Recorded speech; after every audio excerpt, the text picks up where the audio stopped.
Good morning aspirants. This video is about Bihar special. इस video के माध्यम से हम लोग सारे बिहार के फैक्ट्स देखने वाले हैं। और एक चीज मैं आपको बता दूं कि बिहार से रिलेटेड जितना भी क्वेश्चन होगा, कोई भी मुझे नहीं लगता है कि कोई भी एस्पेक्ट इस वीडियो से आपको मतलब कि वंचित रह जाएगा, छूट जाएगा। हर वो चीज इसमें हम लोग कवर करने वाले हैं। सबसे पहले हम लोग फैक्ट्स देख लेते हैं, बहुत जो द मोस्ट इंपॉर्टेंट है। और उसके बाद एक सब्जेक्ट वाइज यानी कि क्या बोलते हैं, टॉपिक वाइज हिस्ट्री का अलग देखेंगे, फिर ज्योग्राफी, देन पॉलिटी, देन इसका इकोनॉमिक्स, इस तरीके से स्पेशल पर्सनालिटीज देख लेंगे। तो कोई भी चीज़ आपको बिहार का छूटने वाला नहीं है, तो इस चीज़ को आप ध्यान रखिएगा। चलिए स्टार्ट करते हैं। पहला जो फैक्ट हमारे पास है, फॉर्मेशन। 1912 में बिहार का क्या होता है, फॉर्मेशन होता है। पहला डिवीजन 1936 में होता है जब उड़ीसा बनता है। और दूसरा डिवीजन होता है 2000 में 15 नवंबर को झारखंड बनता है। और इसी 15 तारीख को जो है जनजातीय गौरव दिवस मनाया जाता है। और इसी चीज़ को मनाने के लिए, जनजातीय गौरव दिवस को मनाने के लिए, इस बार मोदी जी 15 नवंबर को जमुई आए थे, बिहार आए थे, ठीक है? स्टेट डे कब मनाया जाता है? 22 मार्च को। टोटल एरिया है 94,163 किलोमीटर स्क्वायर, 94,163 किलोमीटर स्क्वायर। अगर ज्योग्राफी की बात करते हैं, जो हमारा नॉर्थ टू साउथ है वो है 345, और ईस्ट टू वेस्ट जो है वो है 483 किलोमीटर। तो इस तरीके से इसको याद रखना, 345 483, राइट। अच्छा, एरिया की बात करें हम लोग, अगर पोजीशन का, तो बिहार का जो रैंक है वो 12वां है। मतलब टोटल एरिया में जो हमारे पास वो कितना है, 3.2 मिलियन स्क्वायर किलोमीटर है ना, उसमें 12th रैंक हम लोग का है, ठीक है। पॉपुलेशन पॉपुलेशन की अगर बात करें तो उसमें हम लोग का तीसरा स्थान है, और डेंसिटी में हम लोग सबसे आगे हैं। डेंसिटी में अगर बात करें तो बिहार इज एट फर्स्ट, ठीक है, बहुत अच्छी बात है। और जो बाकी अदर राज्य हैं, जैसे कि यूपी फर्स्ट पे है, महाराष्ट्र दूसरे नंबर पे, बिहार जो है तीसरे नंबर पे है। स्टेट लैंग्वेज हिंदी है। दूसरा स्टेट लैंग्वेज उर्दू है। मोस्ट स्पोकन जो रीजनल लैंग्वेज है वो है मैथिली, और मैथिली को इस बार क्लासिकल लैंग्वेज का भी दर्जा मिलने वाला था, लेकिन नहीं मिल पाया कुछ, क्योंकि कुछ टेक्निकलिटी थी जिसको बिहार गवर्नमेंट ने उसको फॉलो नहीं किया था, जिसकी वजह से नहीं मिल पाया। अदरवाइज हर उस क्राइटेरिया को ये लैंग्वेज फुलफिल करती है, तो आने वाले समय में जरूर मिलेगा इसको। नेबरिंग कंट्री की बात करें तो वो है नेपाल, और याद करने वाली बात ये है कि जो बाउंड्री लगती है वो है 729 किलोमीटर की, तो इसको ध्यान में रखना है, right. State bird sparrow, state animal ox, state tree peepal, state symbol Bodhi Vriksha. देखिए, बोधि वृक्ष से आपको बता दें कि जब भी आप देखेगा बाहर, तो बिहार पुलिस की जो गाड़ी होती है उसके बोनेट पर यहाँ पे आपको बोधि वृक्ष का लोगो देखने को मिलेगा, ठीक है। तो जब भी आप घर से बाहर निकलते हैं तो थोड़ा बहुत अपने आसपास नजर रखिए कि मेरे लिए क्या इंपॉर्टेंट है, एग्जाम में कहाँ से मुझे क्या मिल जाए, उस चीज़ को बस ध्यान में रखना है, ठीक है? तो वो चीज़ हो गया। और state flower marigold, state fish वो है मंगूर। जो मंगूर है वो क्या है, स्टेट फिश है, ठीक है? अब बात करते हैं अगला। रिजर्व सीट हमारे पास लोकसभा में अगर बात करें तो 6 है, जिसमें गोपालगंज, हाजीपुर, समस्तीपुर, सासाराम, गया और जमुई है। यानी कि गाज़ापट्टी शमशान बन गया है। तो थोड़ा-सा इस तरीके से याद रहता है, याद रह सकता है। गाज़ा, शमशान, सासाराम और समस्तीपुर। हाजीपुर तो सबको पता है कि हाँ भाई, वहाँ पे चिराग पासवान है, तो वो रिजर्व सीट है वो। और गोपालगंज एक तो ठीक है। अच्छा, रिजर्व सीट की अगर बात करें विधानसभा में तो 40 है टोटल, जिसमें कि 38 है शेड्यूल कास्ट के लिए और 2 है शेड्यूल ट्राइब के लिए। और हाँ, एक चीज़ यहाँ पे बताते हैं कि लोकसभा में शेड्यूल ट्राइब के लिए कोई रिजर्व सीट नहीं है, ठीक है ना? सिर्फ 6 है शेड्यूल कास्ट के लिए। अच्छा, यहाँ पे जो 2 सीट रिजर्व्ड है एसटी के लिए, एक है कटिहार का मनिहारी मनिहारी और एक बांका का है कटोरिया। सीट की अगर बात करें राज्यसभा में, तो बिहार के पास है 16, और लोकसभा में बिहार के पास सीट है वो है 40, ठीक है? यानी कि बिहार से 40 एमपी आते हैं, और लोकसभा में, और एमपी 16 आते हैं राज्यसभा में। एमएलसी टोटल हमारे पास 75 है, यानी कि विधान जो परिषद है हमारे पास, लेजिस्लेटिव काउंसिल, उसमें 75 मेंबरशिप है, और डिवीज़न हमारे पास 9 है। अच्छा, ये चीज़ आपको पता है कि हमारे पास जो एमएलए हैं, यानी कि लेजिस्लेटिव असेंबली का हमारे पास जो टोटल सीट है वो 243 है। ये तो सबको पता है। अच्छा, इसलिए मैंने इसको यहाँ पे नोट नहीं किया। टोटल एरिया का परसेंटेज बिहार का जो है ना वो है 2.86, यानी कि जो 3.2 मिलियन स्क्वायर किलोमीटर हमारे पास टोटल जमीन है इंडिया का, उसका 2.86% बिहार में है, ठीक है। और टोटल पॉपुलेशन जो हमारे पास, यानी कि 144 जो करोड़ है ना लगभग लोग, इसका 8.6% लोग बिहार के हैं, बिहार में रहते हैं। बिहार में रहते हैं, ठीक है? तो इस चीज़ को ध्यान में रखना है। क्लाइमेट कैसा है? तो वह ट्रॉपिकल मानसून है। लॉन्गिट्यूड की अगर बात करें तो 83 से क्या है, 88, यानी कि 83 19 से 88 17, ऐसे इसको याद रखना है। और लैटीट्यूड कितना है? 24 से 27, 24 21 से 27 31, ठीक है जी। अच्छा, पहला टीवी रिले सेंटर ये मुज़फ़्फ़रपुर में खुला था 1978 में और पहला जो रेडियो सेंटर खुला था, वो पटना में खुला था, वो 1948 में खुला था। और यहाँ पे याद रखने वाली बात ये है कि जो पहला टीवी रिले सेंटर खुला था पटना में, उसको इनॉग्रेट किया गया था सरदार वल्लभ भाई पटेल के द्वारा। That is very, very, very, very important. ठीक है? तो इसको ध्यान में रखना है। पहली भोजपुरी फ़िल्म गंगा मैया तो है चुनरी चढ़इबो और चढ़ाई और फर्स्ट मैथिली फ़िल्म कन्यादान और पहली हिंदी फ़िल्म कल हमारा है। तो ये आपको ध्यान रखना है। अब आते हैं कुछ महत्वपूर्ण और क्वेश्चन पे, जैसे कि पहले सीएम श्री कृष्ण सिंह 1946 से 1961, पहले Muslim chief minister Abul Gaffar Khan और पहले हरिजन CM Bhola Paswan Shastri, first non Congress CM Mahamaya Prasad Sinha, पहले गवर्नर। अब पहले गवर्नर में इंडिपेंडेंस से पहले अगर पूछा जाएगा तो जेम्स शिफ्टन थे, ठीक है? जो कि 1936 में बने थे। तो अगर इंडिपेंडेंस से पहले पूछा जाए पहला गवर्नर तो जेम्स शिफ्टन और इंडिपेंडेंस के बाद तो जयराम दास दौलतराम। पहले मुस्लिम गवर्नर डॉक्टर जाकिर हुसैन, पहले गवर्नर 1920 में, यानी कि जब पार्टीशन नहीं हुआ था, जब उड़ीसा नहीं बना था, उससे पहले भी ये क्वेश्चन आया भी था 67th बीपीएससी वाला में, ठीक है? तो ये आपको ध्यान में रखना है कि वह है एसपी सिन्हा, यानी कि सत्येंद्र प्रसाद सिन्हा जो हैं, ये हैं पहले गवर्नर 1920 में जो वो बने थे, यानी कि डिवीज़न बिहार का नहीं हुआ था तब। पहले स्पीकर की बात करें तो अगेन इंडिपेंडेंस से पहले अगर पूछा जाएगा तो राम दयालु सिंह और इंडिपेंडेंस के बाद अगर पूछा जाए तो बिंदेश्वरी प्रसाद वर्मा जो कि 1946 से 1962। ठीक है जी।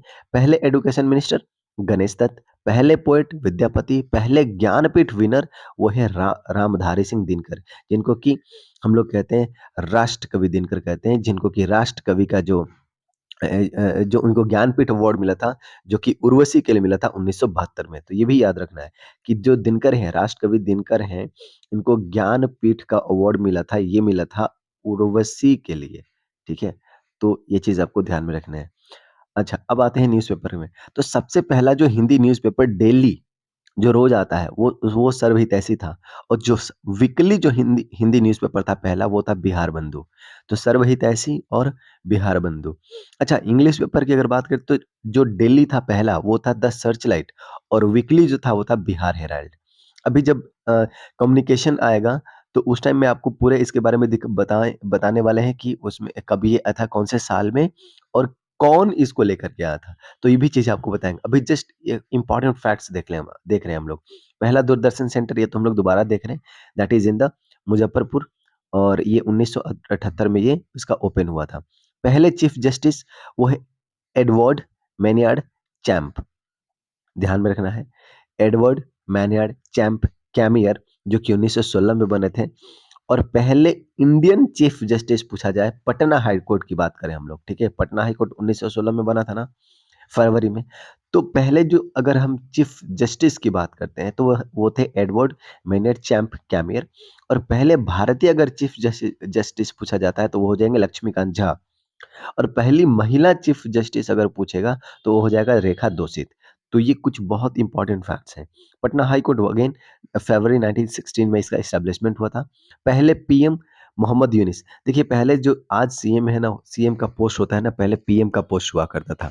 तो जो पहले पीएम है बिहार के वो है मोहम्मद यूनिस, तो इस चीज़ को भी थोड़ा-सा आप ध्यान में रखिएगा। अब आते हैं कुछ और महत्वपूर्ण फैक्ट्स में। तो सबसे बड़ा जो जिला है एरिया वाइज़ में वो है वेस्ट चंपारण। ठीक है? और सबसे छोटा जो जिला है एरिया वाइज़ से वो है शिवहर और डेंसिटी में सबसे ज़्यादा है जिसका कि डेंसिटी है 1880। पॉपुलेशन में सबसे बड़ा है पटना और पॉपुलेशन में सबसे छोटा है शेखपुरा। नंगी हड़ताल एक हुई थी 1930 में छपरा जेल में हुआ था और ये स्वदेशी कपड़ों की मांग के लिए हुई थी, तो ये याद रखिएगा। और लोटा आंदोलन एक हुआ था बिहार में 1856 में हुआ था और ये मुजफ्फरपुर में हुआ था। तो ये याद रखना है सीडीएम के टाइम में हमें देखने को मिला नंगी हड़ताल 1930 में और 1856 यानी कि 1857 का जो रिवॉल्ट होने वाला था उससे पहले भी हमने देखा लोटा आंदोलन मुजफ्फरपुर में। ये हुआ था छपरा में और ये हुआ था मुजफ्फरपुर में। अच्छा, देखो दरभंगा जो हम जानते हैं ना, दरभंगा जो डिस्ट्रिक्ट है उसका पुराना नाम था या उसका नाम एक बार चेंज कर दिया गया था, उसको तुगलकपुर कहा जाता था। तो ये भी आपको ध्यान रखना। तुगलकपुर जो नाम था वो दरभंगा का था। भारत रत्न रत्न की बात करें तो हम जानते हैं कि भी 2024 में 5 लोगों को भारत रत्न दिया गया है, ठीक है? जिसमें एक हैं कर्पूरी ठाकुर जो बिहार के चीफ मिनिस्टर 2 बार रहे हैं, ठीक है? सबसे पहली बार ये 1970 में बने थे। अच्छा जी। हाँ, जहाँ तक मुझे आ रहा है 1970 या 77। 1 सेकंड में एक बार देख लेता हूँ इसको।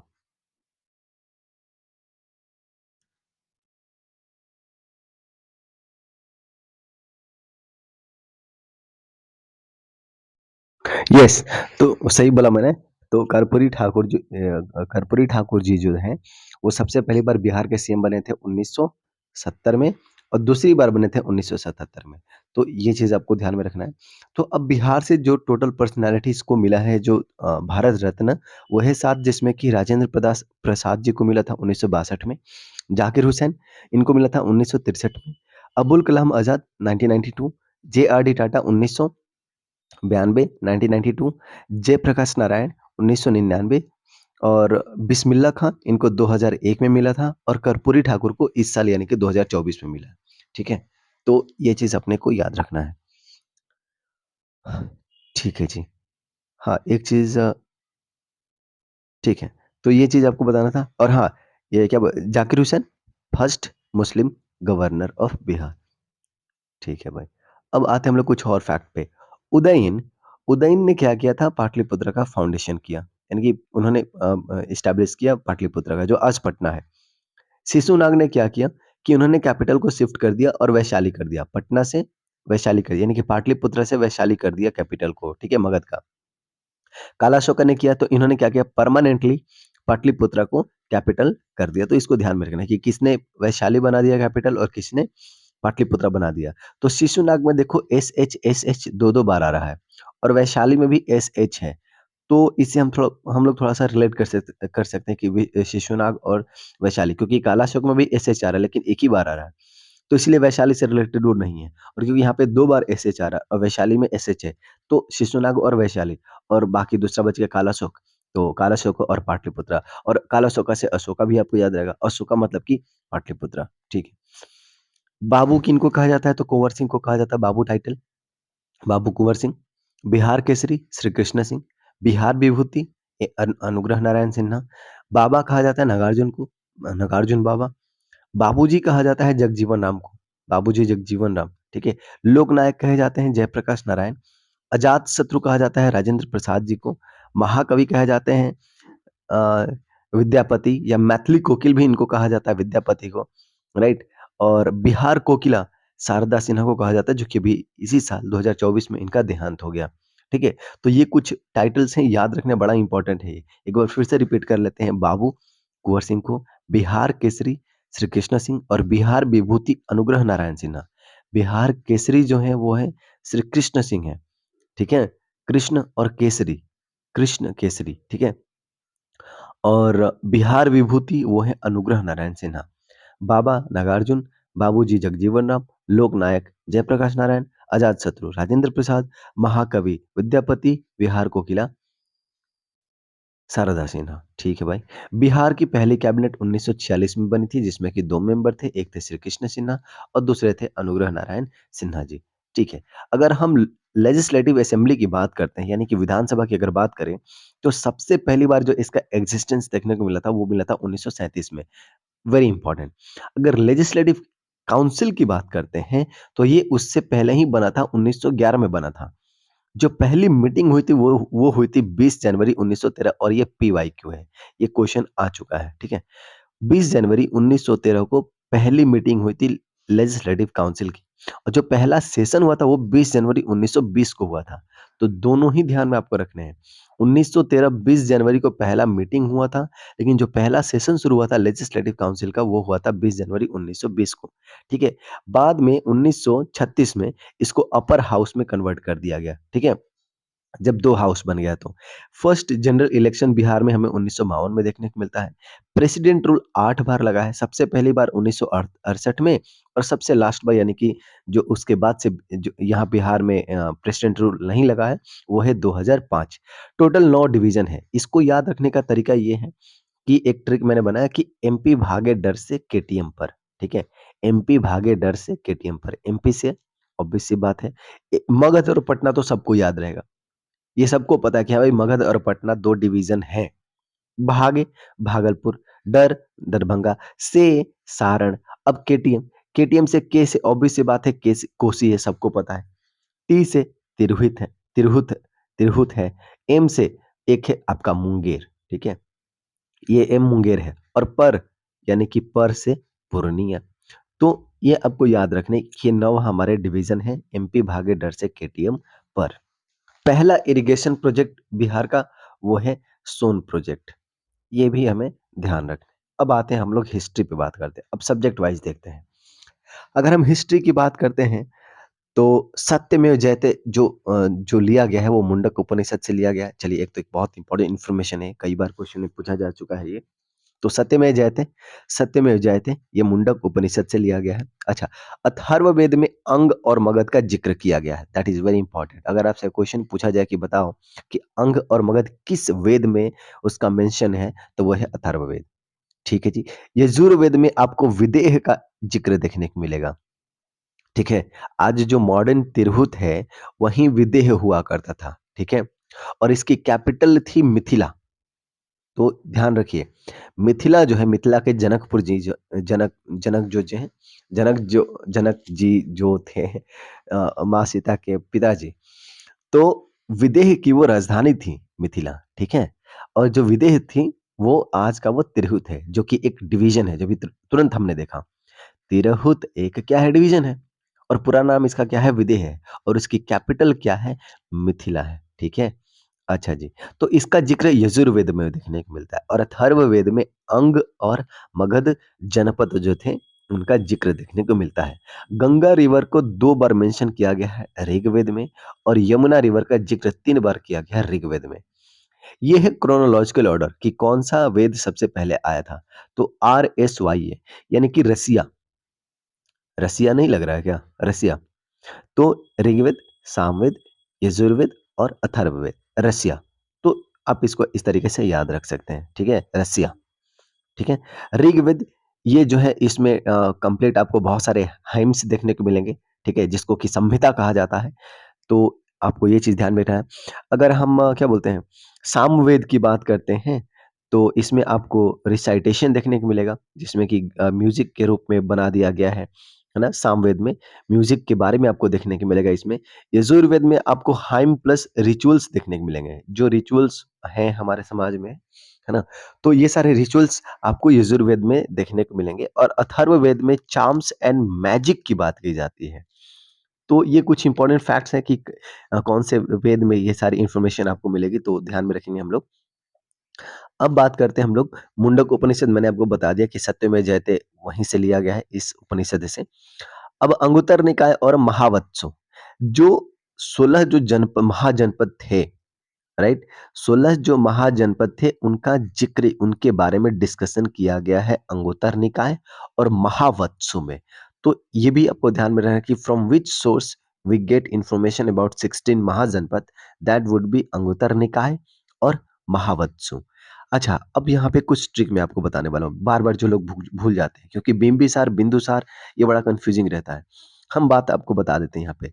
बिंबिसार पहले आते हैं, फिर उसमें उसके बाद आते हैं अजातशत्रु, राइट? उसके बाद आते हैं उदयन, और उसके बाद आते हैं शिशुनाग, फिर नंदा डायनेस्टी आती है, और फिर मौर्य आते हैं। अब याद कैसे रहेगा भाई? तो यहाँ पे एक ट्रिक है कि बीबी आज उदास है, सिंपल सी बात है। बीबी आज उदास है, बीबी मतलब कि बिंबिसार, बीबी आज, अजातशत्रु, उदास, उदयन, और है मैंने बोला, है मतलब कि ये तीनों ही हरियनका डायनेस्टी से बिलोंग करते हैं। हर यनका डायनेस्टी से बिलोंग करते हैं, ठीक है? जो एकदम मगध का एस्टेब्लिशमेंट आपको कहें कि कहीं ना कहीं है ना? मगध जो डायनेस्टी यहाँ पे एस्टेब्लिश होती है, तो वो यही लोग करते हैं। अभी आगे भी देखने आपको मिलेगा, तो बस इसको इतना याद रखना है। ये ट्रिक आपको याद रह जाएगा तो आपको पूरा मतलब कि क्रोनोलॉजिकल ऑर्डर आपको याद हो जाएगा। बीबी अजुदास है मतलब यहाँ पे हरियन का डेंसिटी, और बीबी अजुदास यानी कि बिंबिसार, अजात शत्रु और उदयन, ठीक है? अच्छा, उसके बाद शिशुनाग, शिशुनाग, नंदा और मौर्य। इसका भी एक ट्रिक मेरे पास है, अभी आपको दिखाते हैं। तो ये एक चीज़ पहले यहाँ पे देख लें। तो उदयन के बाद कौन आता है? उदयन के बाद आते हैं शिशुनाग, और उसके बाद शिशुनाग, शिशुनाग डायनेस्टी आती है। उसके बाद नंदा डायनेस्टी आती है, और नंदा के बाद पात नंदा के बाद तो सबको पता है कि मौर्य डायनेस्टी आती है, किस तरीके से चंद्रगुप्त मौर्य धनानंद को मार करके with the help of Chanakya उन्होंने एस्टैब्लिश किया अपना एम्पायर वहाँ पे, राइट? तो ये तो सबको पता है, लेकिन उदयन के बाद शिशुनाग ये थोड़ा-सा भूल जाते हैं हम लोग, ठीक है? तो इस चीज़ को ध्यान में रखना है। और महापद्मनंद ये महापद्मनंद एक रात का टाइटल, एक रात, ये जो टाइटल लिए थे वो महापद्मनंद ने अपने के लिए अपनाया था। तो ये चीज़ ध्यान में रखना है। पैलेलिथिक कल्चर की अगर बात करें हम लोग बिहार में, तो हमें मुंगेर में देखने को मिलता है, पैसरा वाले रीजन में palaeolithic site in Bihar, that is in the Munger. पहला नियोलिथिक साइट आपको देखने को मिलेगा गैंगेटिक में चिरांद के पास, जो कि left bank of Ganga river के साइड में आपको देखने को मिलेगा। यानी कि कहीं इधर आसपास गंगा रिवर ऐसे फ्लो करती है तो इधर पे। नियोलिथिक अगर साइट की बात करते हैं बिहार में, तो चिरांद हो गया, चेचर हो गया वैशाली में, मनेर हो गया पटना में, बुरुडी हो गया सिंहभूम में, ताराडीह हो गया बोधगया में, ताराडीह, सिनवार हो गया रोहतास में। तो ये सब क्या है? नियोलिथिक साइट्स हैं। कैलोलिथिक कल्चर भी आपको देखने को मिलेगा बिहार में, और वो आपको चिरांद में देखने को मिलेगा। एक्सकवेशन किया गया है ओल्ड फोर्ट एट राजगृह। तो राजगीर में का जो ओल्ड फोर्ट है वहां पे जो एक्सकवेशन किया गया है वो किया गया था श्री ए घोष के द्वारा। तो ये भी ध्यान रखना है। अगर ये पूछ ले कि excavation done at Rajgir old fort, that was by Shri A Ghosh. Jivaka Vihara तो डोनेटेड टू क्या बोलते हैं, एक सेकेंड, यस, तो जीवक विहार जो है ये डोनेट किया गया था। ये डोनेट किया गया था जीवक के द्वारा। जीवक एक फिजिशियन थे जो कि बिंबिसार के कोर्ट में थे, ठीक है? तो ये चीज़ आपको ध्यान में रखना कि जो जीवक थे वो एक फिजिशियन थे, ग्रेट फिजिशियन ही वाज़, और ये बिंबिसार के कोर्ट में थे। और अवंती के राजा को हेल्प करने के लिए जब वो जॉन्डिस से सफ़र कर रहे थे तो उन्होंने जीवक को भेजा था। ये अभी आगे आएगा, है ना? तो इन्होंने जीवक विहार को बुद्धा को क्या किए थे? डोनेट किए थे। तो अगर ये कोई पूछ ले कि बताओ कि जीवक विहार वाज़ डोनेटेड बाय व्हॉम? तो जीवक इटसेल्फ। अगर एनबीडब्ल्यूपी की अगर बात करें, यानी कि नॉर्दर्न ब्लैक वेयर पॉलिश्ड, तो ये एसोसिएटेड है आयरन ऑब्जेक्ट से। तो इसको हम लोग थोड़ा-सा ध्यान में रखेंगे। नेक्स्ट बात करते हैं मड स्तूपा। मड स्तूपा देखने को मिलेगा आपको वैशाली में, और यहाँ पे एसेज हैं बुद्धा के, यानी कि बुद्धा की अस्थियाँ हैं यहाँ पर, ठीक है? और this is the only stupa other than Kapilavastu, that is in the Piprahwa, that contains ashes. तो ये पिपराहवा पे जो कपिल वस्तु है, जहाँ पे जो स्तूप बना हुआ है कपिल वस्तु के पिपराहवा में, वहाँ भी बुद्ध की अस्थियां आपको देखने को मिलेगी। और उसके अलावा जहाँ अगर कोई स्तूप है जहाँ पे भगवान बुद्ध की जो अस्थियां हैं बिहार में, तो वो है वैशाली के मड स्तूपा। तो ये चीज हमें ध्यान में रखना। हालांकि जो सांची स्तूप है, पहला फर्स्ट सांची स्तूप जो आपको मध्य प्रदेश में देखने को मिलेगा, वहां भी आपको भगवान बुद्ध की अस्थियां हैं, ठीक है? सांची में आपको सांची स्तूप 1, 2, 3 है। तो सांची स्तूप 1 में आपको भगवान बुद्ध की अस्थियाँ देखने को मिलेगी। लेकिन अगर हम बिहार की बात करें तो कपिलवस्तु जो है आपको पिपरावा में आपको देखने को मिलेगा, और उसके बाद वैशाली में हमें वैशाली के मड स्तूप में आपको देखने को मिलेगा क्या? भगवान बुद्ध की अस्थियाँ, ठीक है? शतपथ ब्राह्मण जो है वो क्या बताता है? तो वो हमें इंफॉर्मेशन देता है कि किस तरीके से आर्यन ने अपना एक्सपेंशन किया ईस्टर्न गैंगेटिक प्लेन में, ठीक है? इस तरीके से वो एक्सपैंड करते हैं खुद को। तो ये इसका जिक्र आर्यन का जो एक्सपेंशन का जो जिक्र है वो हमें शतपथ ब्राह्मण में देखने को मिलेगा।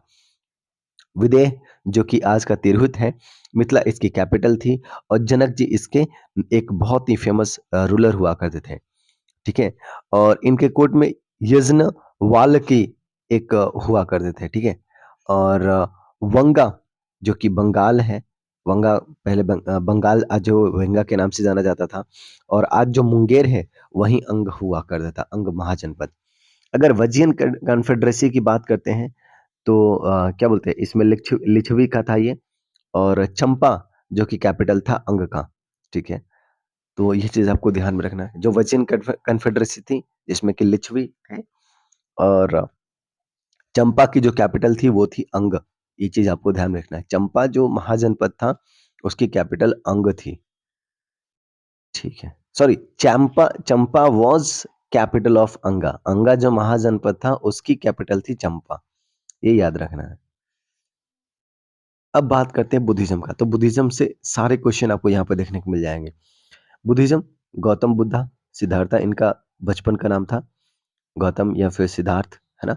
और 563 बीसी में इनका जन्म हुआ था और लुम्बिनी, नेपाल में जन्म हुआ था और 483 बीसी में इनका देहांत हो जाता है, जो कि कुशीनगर और उत्तर प्रदेश में इनका देहांत हो जाता है अंडर द साल ट्री। साल ट्री के अंडर महात्मा क्या बोलते हैं, भगवान महावीर को ज्ञान की प्राप्ति होती है और साल ट्री के अंदर जो है इनका डेथ होता है, ठीक है? तो ये दोनों चीज़ आपको ध्यान में रखने हैं। शाक्य क्षत्रिय क्लैन से बिलॉन्ग करते थे, कपिल वस्तु के। कपिल वस्तु के जो शाक्य क्लैन है, क्षत्रिय क्लैन था, उससे ये बिलॉन्ग करते थे। इनकी मदर का नाम माया था, जो कि इनकी जिन्होंने इनको जन्म दिया था, माया। आपको देख अब जब आप बुद्धिज़्म पढ़ेंगे, भारुत, जब हम इंडियन आर्ट एंड कल्चर पढ़ते हैं, तो भारुत जो क्या बोलते हैं, स्कल्पचर के बारे में पढ़ते हैं, तो वहाँ पे एक पैनल दिखाया जाता है, जहाँ पे महादेवी माया के बारे में दिखाया जाता है। तो वो जो पैनल है, वो भगवान बुद्ध के जन्म के बारे में ही बताता है वो, राइट? तो इनकी मदर का नाम माया होता है। लेकिन जो स्टेप मदर थी, जिन्होंने इनको पाला-पोसा, वो थी प्रजापति गौतमी। तो ये ध्यान रखना। फादर का नाम था सुधोधना और वाइफ का नाम यशोधरा। सन थे राहुल, कज़िन थे इनके देवदत्त। उन्होंने घर कब छोड़ दिया? 19 साल की उम्र में इन्होंने घर छोड़ दिया और इस एक्टिविटी को कहा जाता है महाभिनिष्क्रमण। महाभिनिष्क्रमण कहा जाता है जब भगवान बुद्ध ने अपने घर को छोड़ दिया, या फिर ग्रेट रिनंसिएशन, त्याग देना, है ना? या महाभिनिष्क्रमण, इसको याद रखना है। अच्छा, एनलाइटनमेंट इनको कब होता है? तो ये होता है 35 साल की उम्र में होता है और ये बोध गया में होता है, ठीक है? यही बिहार की धरती। इसको निर्वाणा कहते हैं, ठीक है? ज्ञान की प्राप्ति को निर्वाणा कहते हैं। तथागत वो उसको कहते हैं जिसने कि ट्रुथ को गेन कर लिया, right? Those who gain truth, है ना? अटेन ट्रुथ, उसको तथागत कहते हैं। और पहला उपदेश जो उन्होंने दिया था, पहला sermon दिया था, उन्होंने दिया था उत्तर प्रदेश में, सारनाथ में, और इस इवेंट को धर्म चक्र परिवर्तन कहा जाता है, ठीक है? तो इसीलिए चक्र से दर्शाया जाता है। अगर आप देखिएगा, जो सिंबल चक्र है, वो कहीं ना कहीं फर्स्ट सरमन को रिप्रेजेंट करता है एज ए सिंबल। डेथ जो है कुशीनगर में हुआ था, और जिसको कि महापरिनिर्वाणा कहते हैं। इसको निर्वाणा मतलब कि इनलाइटनमेंट, ज्ञान की प्राप्ति। महापरिनिर्वाणा मतलब कि देहांत, या परिनिर्वाणा, जो कि इनको कुशीनगर में होता है। कुशीनगर में इनका देहांत हो जाता है, बिहार में ज्ञान की प्राप्ति होती है और नेपाल के लुम्बिनी में इनका जन्म होता है। ये चीज़ आपको ध्यान रखना है, ठीक है भाई? तो वही 3 चीज़ हैं, नेपाल में जन्म स्थान है, लुम्बिनी, और बिहार में गया ज्ञान की प्राप्ति, निर्वाणा कहते हैं, और यूपी में देहांत हो जाता है, जिसको कि परिनिर्वाणा कहते हैं, है ना? या महापरिनिर्वाणा कहते हैं, या परिनिर्वाणा कह लीजिए आप, एक ही चीज़ है वो। अब बात करते हैं हम लोग कुछ सिंबल के बारे में। तो जो बर्थ है ना, भगवान बुद्ध का जो बर्थ है, उसको शो किया जाता है लोटस या फिर बुल से। बुल या फिर लोटस से शो किया जाता है बर्थ को। और ग्रेट रिनंसिएशन, यानी कि घर छोड़ने का जो सिंबल है, वो है हॉर्स, है ना? हॉर्स पे चढ़ कर के लोग भाग जाते हैं, है ना? ज्ञान की प्राप्ति बोधि ट्री से दिखाया जाता है, ज्ञान की, क्योंकि बोधि वृक्ष के नीचे इनको ज्ञान की प्राप्ति हुई थी। और महावीर जी को साल ट्री के अंदर ज्ञान की प्राप्ति हुई थी, ठीक है? और भगवान बुद्ध की मृत्यु हुई थी साल ट्री के अंदर। पहला सरमन उन्होंने दिया था, जिसको कि व्हील से दर्शाया जाता है, धर्म चक्र प्रवर्तन। डेथ को रिप्रेजेंट किया जाता है स्तूपा से, ठीक है जी? अच्छा, त्रिरत्न, 3 रत्न बताए जाते हैं बुद्धिज़्म के, और वो है बुद्ध, वो है धम्म, और वो है संघ। एक है बुद्ध, एक है धम्म, और एक है संघ। ये 3 क्या है? त्रिरत्न है बुद्धिज़्म के। ये जो बुद्धिज़्म जो है, वेद वेद की जो अथॉरिटी, उसको क्या करता है? रिजेक्ट करता है। दैट इज़ वेरी इंपॉर्टेंट, ठीक है जी? ये यूपीएससी में भी पूछा जा चुका है, पीवाईक्यू है। अच्छा, सोल और आत्मा के एग्जिस्टेंस को भी ये क्या करते हैं? रिजेक्ट करते हैं। दैट इज़ वेरी इंपॉर्टेंट, ठीक है? Jainism does not reject soul, लेकिन सोल या आत्मा को जैनिज्म जो है रिजेक्ट नहीं करती, लेकिन जैनिज्म भी कहीं ना कहीं वेद को क्या करती है, रिजेक्ट करते है उसके अथॉरिटी को। ये चीज ध्यान में रखनी है कि जैन और बुद्धिस्ट दोनों ही वेद के अथॉरिटी को क्या करते हैं, रिजेक्ट करते हैं। लेकिन जैनिज्म में सोल या आत्मा को रिजेक्ट नहीं किया जाता है, लेकिन बुद्धिज्म में सोल और आत्मा के एग्जिस्टेंस को भी माना नहीं जाता है। और जो तीन क्या बोलते हैं, जो इनकी बुक है, विनय पिटका, धम्म पिटका और त्रिपिटका, ये तीनों ही पाली लैंग्वेज में लिखा गया है। ठीक है, ये तीनों ही पाली लैंग्वेज में लिखा गया है, इसको ध्यान में रखना है। Right, all written in the Pali language. अब बात करते हैं बुद्धा की टीचिंग के बारे में। तो ये क्या करते हैं, जो वेद की जो इनफैलिबिलिटी, यानी कि वेद गलत हो ही नहीं सकता है, इस चीज को ये रिजेक्ट करते हैं कि ऐसी बात नहीं है। एनिमल सेक्रीफाइस को कंडेम करते हैं, रिचुअल्स के अगेंस्ट में है ये, कास्ट सिस्टम के अगेंस्ट में है ये, है ना, उसको चैलेंज किए थे कास्ट सिस्टम को। और प्रिस्टली जो सिस्टम है ना, उसको भी ये कहीं ना कहीं विरोध करते हैं। और गॉड, भगवान के प्रति काफ़ी इनका अच्छा एटीट्यूड नहीं होता है, भगवान में ये लोग बिलीव नहीं करते, ठीक है। तो कहीं न कहीं एक संशय रखने वाले मतलब कि इनका थिंकिंग होता है भगवान के प्रति, राइट। 4 नोबेल ट्रुथ की अगर बात करते हैं बुद्धिज़्म का, तो एक है दुःख, दैट इज़ द कि पूरा जो संसार है ये दुःखों से भरा पड़ा है। दूसरा डिज़ायर, ये जो डिज़ायर है ना, यही सबसे बड़ा कारण है इस दुनिया में जो दुःख है। अगर डिज़ायर नहीं हो तो किसी तरह का कोई समस्या, किसी तरह का कोई दुःख आपको होगा ही नहीं। तो desire is the root cause of every sorrow that is in the society, it is in the world. तीसरा इनका कहना ये है कि अगर डिज़ायर को अगर आप कंट्रोल कर लेते हैं, तो आप पूरी दुनिया जीत लीजिएगा, सारे दुःख आपके उसी दिन खत्म हो जाते हैं, जिस दिन आपने अपने डिज़ायर को कंट्रोल कर लिया, ठीक है? और डिज़ायर कंट्रोल कैसे होगा? तो वो होगा 8 फोल्ड पाथ को फॉलो करने से, ठीक है? अगर आप डिज़ायर को कंट्रोल करना चाहते हैं, उसके लिए आपको 8 चीज़ें करनी पड़ेगी, ठीक है ना? तो वो चीज़ है, वो 8 चीज़ें क्या है भाई? तो वो अष्टांगिका जिसको कहते हैं, 8 फोल्ड मार्ग। अष्टांगिका क्या है? तो right speech, right action, right livelihood, right effort and self control, mindfulness, meditation. These are the 8 right fold paths that you have to follow if you want to control your desire and get over your sorrow. So this is the philosophy of Buddhism, right? Buddhist council, that is very important. बहुत बार question पूछे जा चुके हैं PYQ में। पहला 4 Buddhist council हुए थे। पहला हुआ था राजगीर में, और या ग्रीवरेज कह लीजिए, जो कि महाकश्यप के अंडर में हुआ था, और अजातशत्रु के अंडर में ये हुआ था। तो ये चीज़ आपको ध्यान रखना है। और पहला जो बुद्धिस्ट काउंसिल हुआ था उसमें विनय पिटका और सुत्त पिटका को जो है कंपाइल किया गया था। ठीक है? याद रखना ये। विनय पिटका और सुत्त पिटका हमें देखने को मिलता है फर्स्ट काउंसिल में। दूसरा जो होता है वैशाली में होता है, जिसको कि साबाकामी उस टाइम थे, और कालाशोका के अंडर में होता है ये। और तीसरा पाटलिपुत्र अशोक के अंडर में होता है, जो कि मोगलीपुत्र तीस थे चेयरमैनशिप में। और चौथा है कश्मीर, केवीके, कश्मीर, वसुमित्रा और कनिष्क। ठीक है? तो ये चीज़ आपको ध्यान रखना है। और बुद्धिज़्म का डिवीज़न होता है इसी 4th काउंसिल में, ठीक है? यहाँ पे बुद्धिज़्म 2 पार्ट में क्या हो जाती है, डिवाइड हो जाती है। और अभिधम्म पिटका को लिखा जाता है तीसरे वाले में। तीसरा जो बुद्धिस्ट काउंसिल होती है पाटलिपुत्रा में, उसी में जो है अभिधम्म पिटका, जो कि क्या बोलते हैं, फिलॉसफी की बात करती है, उसका कहीं न कहीं कंपाइलेशन किया जाता है। ठीक है? तो वो चीज़ है। कुछ ट्रिक्स इसमें है यार। ट्रिक्स ये है कि राजा-महाराजा मतलब कि राजगीर, महाकश्यप और अजातशत्रु। राजा-महाराजा, आजा, आजा, ठीक है? अजातशत्रु, महाराजा, महाकश्यप और राजा, राजगीर, ठीक है?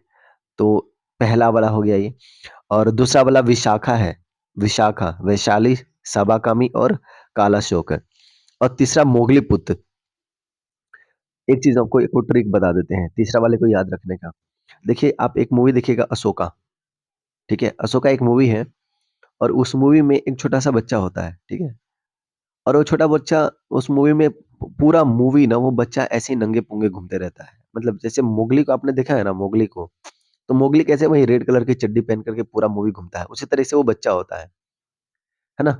तो मोगलीपुत मोगलीपुत से मोगली याद आता है और इस मूवी में भी मोगली था, अशोका मूवी में भी मोगली था, है ना? और अशोका ने तीसरे वाले बुद्धिस्ट काउंसिल को लीड किया था, उनके अंडर हुआ था। तो अशोका मतलब कि मोगली, राइट? और ये तो हमें पता है कि पाटलिपुत्र में होता। तो इस तरीके से थोड़ा बहुत रिलेट करके हम लोग याद रख सकते हैं यार। देखो, किसी अपना मेन मोटिव होना चाहिए याद रखने का, जहाँ से जैसे रिलेट हो जाए। मैंने तो इस तरह से रिलेट किया और मुझे अभी तक याद है ये। ठीक है? तो मोगलीपुत्र, मोगली, अशोका और पाटलिपुत्र, ठीक है? केवीके, कश्मीर, वसुमित्रा, कनिष्का, विशाखा, वैशाली, सभाकर्मी और कालाशोका और राजा-महाराजा, राजगीर, महाकश्यप और अजातशत्रु, ठीक है? पहले वाले में विनय पित्त का और सुत्त पित्त का लिखा गया था और चौथे वाले में डिवीज़न हुआ था और तीसरे वाले में अभिधम्म पित्त का लिखा गया था, जो कि फिलॉसफी की बात करता है, ठीक है? तो ये चीज़ें बड़ा इम्पोर्टेंट है, इसको ध्यान में रखना भाई। एट फोल्ड पाथ हमने देख ही लिया और मेजर जो स्कूल है ना इसके बुद्धिज्म का, वो है क्या?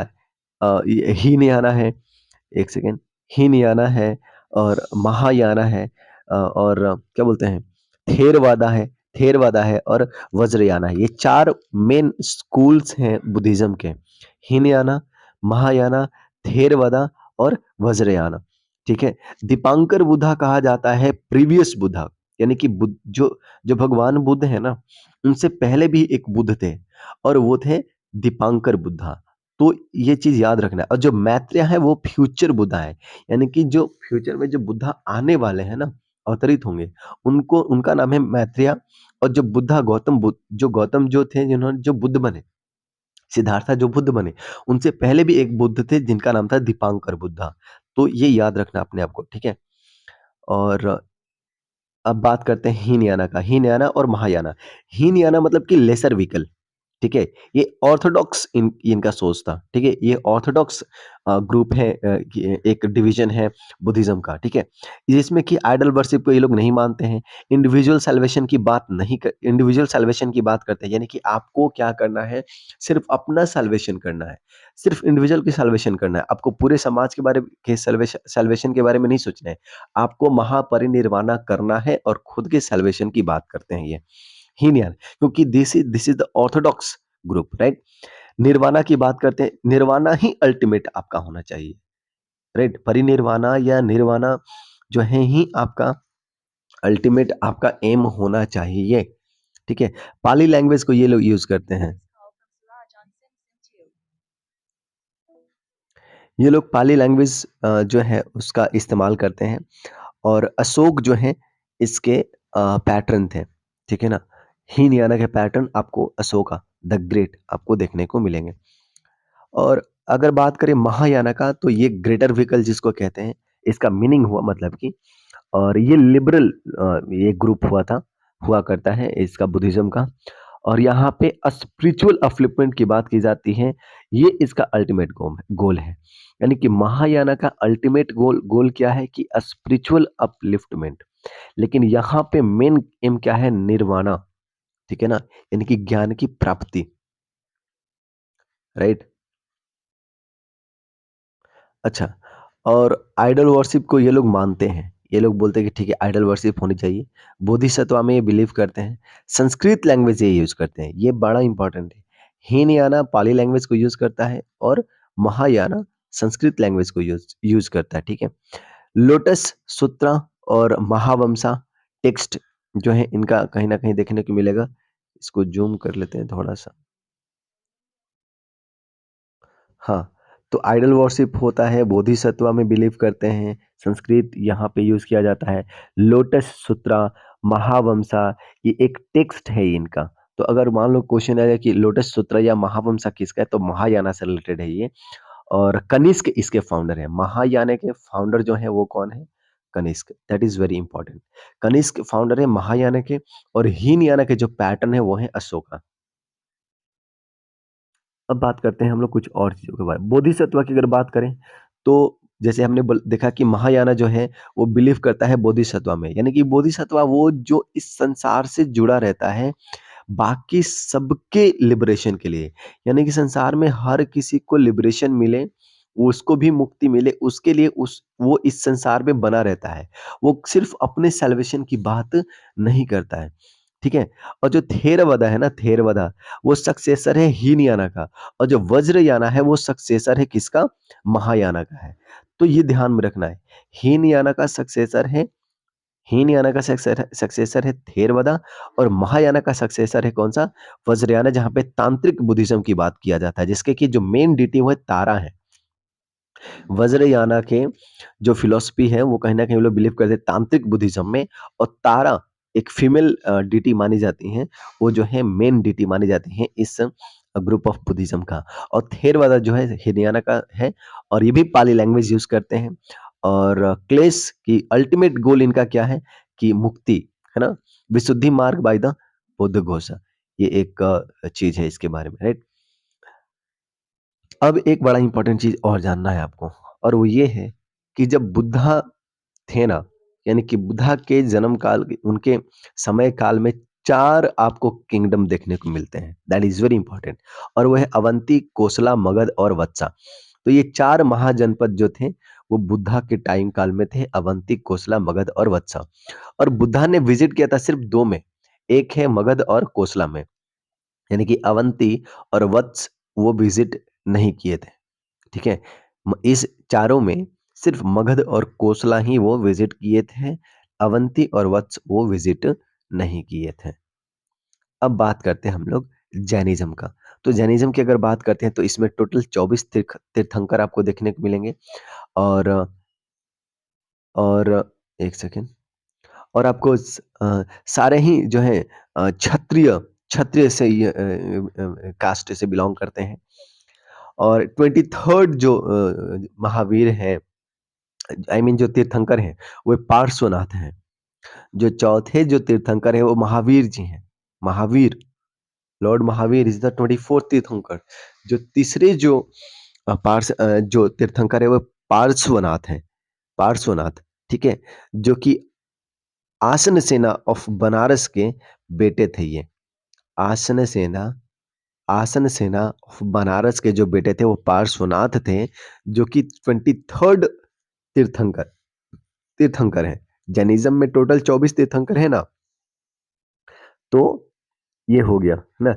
वर्धमान महावीर जो कि 24th तीर्थंकर है, अगर उनके बारे में बात करें, तो उनका जन्म हुआ था 540 बीसी में। 563 बीसी में जन्म हुआ था भगवान बुद्ध का, और 540 बीसी में जन्म हमें देखने को मिलता है भगवान महावीर का कुंडग्राम के वैशाली में, ठीक है? वैशाली के कुंडग्राम में।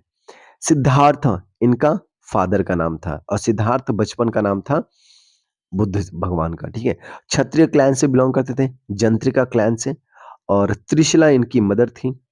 और त्रिशला जो मदर थी ना इनकी, अब देखिए एक चीज़ आपको बता दें कि मगध डायनेस्टी से इनका रिलेशन था, है ना?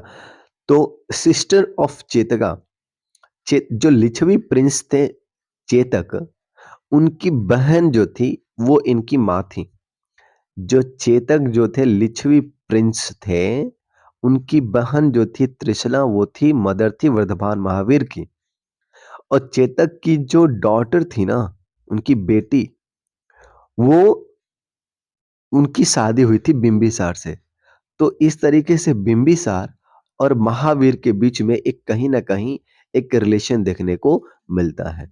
तो ये ट्रू स्टेटमेंट हो जाएगा। क्या महावीर, भगवान महावीर और बिंबिसार के बीच में कोई रिलेशन है? येस है, ठीक है।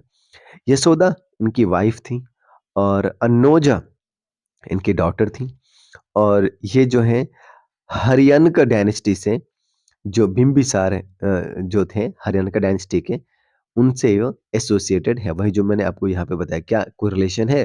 तो हाँ, है। किस तरीके से? तो चेतक की जो बहन थी, वो इनकी माँ थी, और चेतक की जो बेटी थी, वो बिंबिसार की वाइफ थी, है ना? तो यहाँ पे मैंने इसको लिख दिया, चेतक की जो जो बहन थी त्रिशला, वो वो माँ थी महावीर की, और जो उनकी बेटी थी चेलेना, वो तो बिंबिसार की वाइफ थी, ठीक है? ये उन्होंने घर छोड़ दिया 30 साल की उम्र में, जिस तरीके से 29 साल की उम्र में भगवान बुद्ध ने छोड़ा था, और इन्होंने 30 साल की उम्र में छोड़ा। और इनको ज्ञान की प्राप्ति हुई कैवल्य, जिसको कहा जाता है परफेक्ट नॉलेज, वो मिला इनको 42 साल की उम्र में, यानी कि 12 साल बाद। अंडर द साल ट्री। और ये जो है क्या बोलते हैं, पावा, पावापुरी, है ना? पटना के पास में पावा है, वहाँ पे उनको ज्ञान की प्राप्ति होती है साल ट्री के अंदर, ठीक है? और जिम्भियग जिन जिम्भृग्रम, ये जो कैवल्य है इसको जिम्भिग्रम भी कहते हैं, ठीक है? ज्ञान की प्राप्ति, जिम्भिग्रम, ठीक है? और इनका जो देहांत होता है वो होता है 468 बीसी में, 72 साल की उम्र में इनका देहांत हो जाता है। और सेक्ट जो निर्ग्रंथ जो एक ग्रुप था, है ना? उसके ये हेड बन जाते हैं। निर्ग्रंथ निर्ग्रंथ के हेड बन जाते हैं कौन? भगवान महावीर। निर्ग्रंथ निर्ग्रंथ सेक्ट के हेड बन जाते हैं कौन? भगवान महावीर। तो ये भी आपको ध्यान में रखना है। अब बात करते हैं 3 जेम के, 3 रत्न की बात करते हैं इनके। तो इनके 3 रत्न क्या है? तो इनके 3 रत्न हैं फुल नॉलेज, यानी कि right knowledge, action, right action, यानी या फिर राइट कंडक्ट, लिबरेशन, या फिर राइट फेथ या राइट बिलीफ। ये क्या है? इनका 3 रत्न है, 3 जेम्स हैं। फुल नॉलेज या फिर right knowledge, right action, right faith या राइट बिलीफ। स्यादवाद में ये लोग बिलीव करते हैं, यानी कि डुअलिज्म में बिलीव करते हैं। यानी कि कोई चीज अगर आपको जैसी दिख रही है, ऐसा नहीं कि सिर्फ उसका एक ही मीनिंग है, हो सकता है उसका 2 उसका आयाम हो सकता है। तो इस चीज में ये बिलीव करते हैं, जिसको कि स्यादवाद कहते हैं। तो स्यादवाद किसकी फिलॉसफी है? जैनिज्म की फिलॉसफी है। अब बात करते हैं कुछ महत्वपूर्ण तीर्थंकर की। तो जो सबसे पहले जो तीर्थंकर थे वो थे ऋषभनाथ या ऋषभदेव, जिनको बुल से रिप्रेजेंट किया जाता है। उनका सिंबल बुल है। और आपको एक चीज याद होगा कि बुल जो है वो बर्थ को रिप्रेजेंट करता है भगवान जैनिज्म में, ठीक है? लोटस और बुल जो है रिप्रेजेंट करता है जन्म को बुद्धिज्म में। लेकिन ऋषभ देव को रिप्रेजेंट करता है बुल, जो कि पहले तीर्थंकर है जैनिज्म में। पार्श्वनाथ जो कि 23वें तीर्थंकर हैं, और इनको सरपेंट हुडेड से रिप्रेजेंट किया जाता है। और महावीर जो कि 24th तीर्थंकर हैं, इनको लायन से रिप्रेजेंट किया जाता है, ठीक है? तो ये चीज आपको ध्यान में रखना है। और कॉन्फ्रेंसेस होते हैं, 2 कॉन्फ्रेंस होता है, एक पाटलिपुत्रा में और एक होता है वल्लभी में।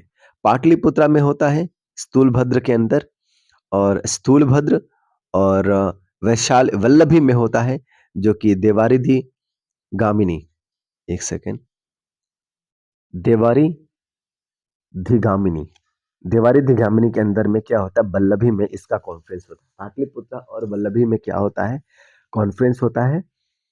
और फाइनल कंपाइलेशन भी आपको इसी कॉन्फ्रेंस में देखने को मिलेगा, ठीक है? और जो पहला होता है वो पाटलिपुत्र में होता है, जो कि स्थूलभद्र के अंडर ये होता है। अब जैनिज्म की बात करें तो जैसे हमने बोला कि जैसे बुद्धिस्ट लोग वेद को रिजेक्ट करते हैं, ये लोग भी वेद को क्या करते हैं? रिजेक्ट करते हैं आत्मा में। लेकिन ये लोग बिलीव करते हैं, बुद्धिज्म लोग आत्मा में भी बिलीव नहीं करते हैं। जो मेजर पिलग्रिमेज साइट्स हैं जैनिज्म का, वो आपको इंडिया में देखने को मिलेगा, जिसमें कि माउंट आबू जो कि राजस्थान में है, और वहां पे दिलवारा टेम्पल मिलेगा। So Dilwara temple is a Jainism, related to Jainism, right? Palitana temple आपको गुजरात में देखने को मिलेगा। गिरनार गुजरात में देखने को मिला, ये भी जैनिज्म से रिलेटेड है। शिखर जी झारखंड में, ये भी जैनिज्म से रिलेटेड है।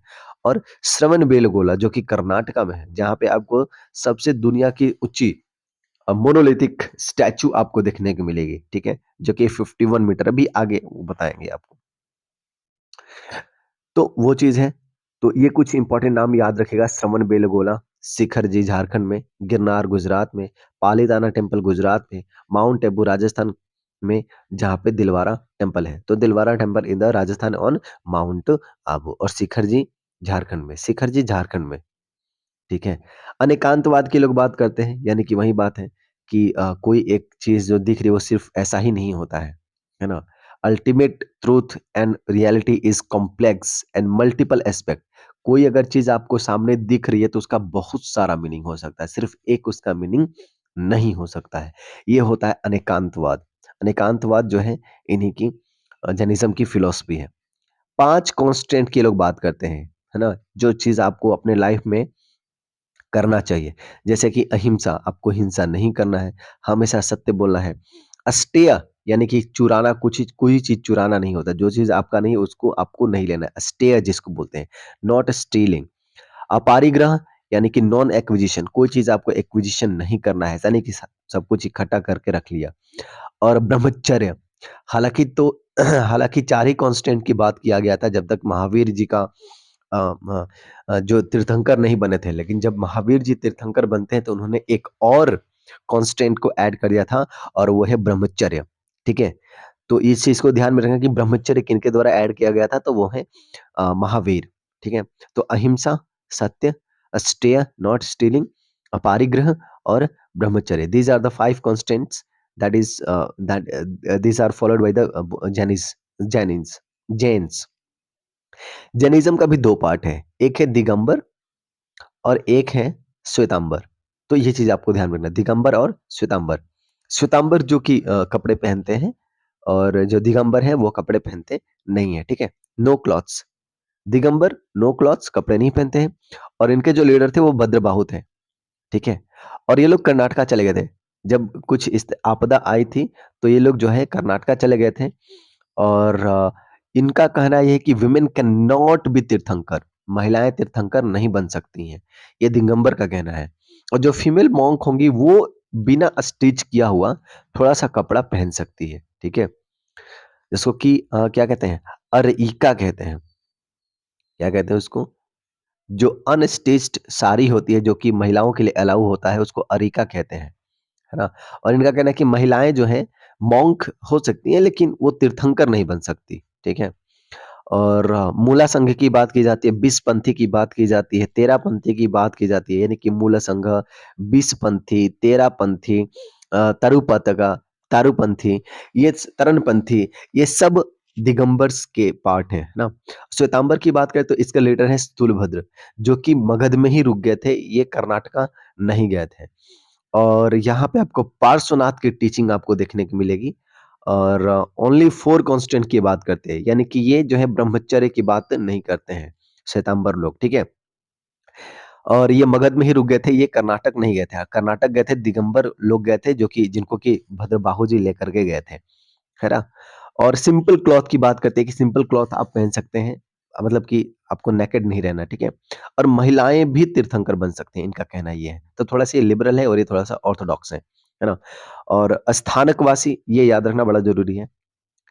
इनका जो लिटरेचर है वो स्थानकवासी हो गया, मूर्ति पूजक, देवदासी और तेरापंथी। तो स्थानकवासी, मूर्ति पूजक और तेरापंथी या डेरावासी मूर्ति पूजक वाला, ये किसका है? ये है आपका श्वेतांबर का। और यहाँ पे हमने क्या देखा? मूलसंघ, बीसपंथी, तेरापंथी और तरणपंथी, ये सब हैं किसका? दिगंबर का। तो ये भी हो सक आपको बस याद इतना याद रख सकते हैं कि हाँ भाई, बीसपंथी जैनिज़्म से रिलेटेड है। मूलसंघ जैनिज़्म से रिलेटेड है। तेरापंथी जैनिज़्म से रिलेटेड है। तारापंथी, तरणपंथी, ये भी जैनिज़्म से रिलेटेड है। स्थानकवासी ये तो पूछा जा चुका है यूपीएससी में, जहाँ तक मेरे को याद आ रहा है, जैनिज़्म से रिलेटेड है। मूर्ति पूजक, ये भी जैनिज़्म से रिलेटेड है और तरणपंथी या तेरापंथी, ये भी क्या बोलते हैं, जैनिज़्म से रिलेटेड है। ठीक है? अब बात करते हैं महाजनपद का। तो जो 16 महाजनपद हैं, उसमें से 3 महाजनपद आपको बिहार में देखने को मिलेगा। 16 महाजनपद थे, उसमें से 3 बिहार में देखने को मिलेगा, जो है अंग, मगध और वज्जी। ठीक है? तो ये चीज़ आपको ध्यान में रखना है और एक चीज़ मुझे आपको बताना था। हाँ, तो भगवान बुद्ध जो है मगध और कोसला विज़िट किए थे, ये इस महाजनपद में, ठीक है ना? तो हाँ, अच्छा हाँ, ठीक है, ये तो बता दिए हम, मुझे लगता है। हुँ, हुँ, ठीक है। तो 3 जो है बिहार में मिलता मिलता है महाजनपद आपको देखने को मिलेगा। एक है अंग, दूसरा मगध और तीसरा वज्जी, ठीक है? वज्जी, अंग और मगध आपको बिहार में देखने को मिलेगा और बुद्धा के लाइफ के दौरान आपको 4 आपको जनपद देखने को मिलता है। वत्स, अवंती, कोसला और मगध। वत्स, अवंती, कोसला और मगध। ये दोनों हैं वज्जी और अंगा। ये बुद्धा के टाइम में नहीं थे। ठीक है? अंग की बात अथर्ववेद में की जाती है, तो हम लोग पहले भी देख चुके हैं। और अंग में बेसिकली भागलपुर और मुंगेर वाला रीजन आ जाता है। ठीक है? मालिनी इसकी कैपिटल थी। मालिनी। ठीक है? और इसी का नाम चेंज करके चंपा कर दिया गया। मालिनी का नाम चेंज करके चंपा इज द कैपिटल ऑफ अंग। ये वॉज द कैपिटल ऑफ अंग। एक उसका पुराना नाम चंपावती या चंपा का जो पुराना नाम था वो था मालिनी था। ठीक है? और तितुक्षी इसके फर्स्ट रूलर थे। अंग के पहले रूलर कौन थे? तितुक्षी। ठीक है? जो कर्ण है महाभारत के, अंगराज कर्ण कहा जाता है ना, तो वो इसी महाजनपद से रिलेटेड है, अंगराज कर्ण। वज्जी की बात करते हैं तो मोस्ट फेमस रिपब्लिकन था ये, और वैशाली इसकी कैपिटल थी। ठीक है? और इसमें आपको कौन-कौन रीजन आ जाता है? तो वज्जी संघ में आ जाता है मुजफ्फरपुर, वैशाली, चंपारण, दरभंगा, सीतामढ़ी। ठीक है? और वज्जी की जो कैपिटल थी वो थी वैशाली। ठीक है? और यहाँ पे लिच्छवी जो ट्राइब थी ना, लिच्छवी प्रिंस चेतक, याद है ना? जिनकी बेटी और जो क्या बोलते हैं, बहन का शादी हुआ था, है ना? तो जो लिच्छवी प्रिंस थी वो सबसे ज़्यादा इम्पोर्टेंट थी इसमें। यानी कि बहुत सारे ट्राइब थे, बहुत सारे लोग थे इसमें, इस वज्जी संघ में, लेकिन जो लिच्छवी थे ना, वो बहुत ज़्यादा इम्पोर्टेंट थे, है ना? लिच्छवी प्रिंस। और जंत्रिका ट्राइब भी इसमें थी।